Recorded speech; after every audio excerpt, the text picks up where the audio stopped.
Now this is quite a nice job we did for Mothercare, and this is Annie and Clarabelle. They're display units. Once they're all painted up they look lovely, and also from behind they're actually shelves for the shopkeepers to use.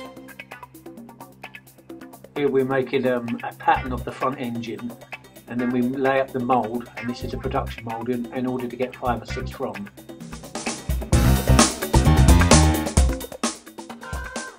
Once we finished the mould, we laid them up in fiberglass, which was a Class O rated resin, which is a shop requirement. Then we spray painted them, added faces and transfers and bits of chrome. It looked fantastic in the end. The client was very, very happy, as we were too. Thank you very much indeed, Mothercare.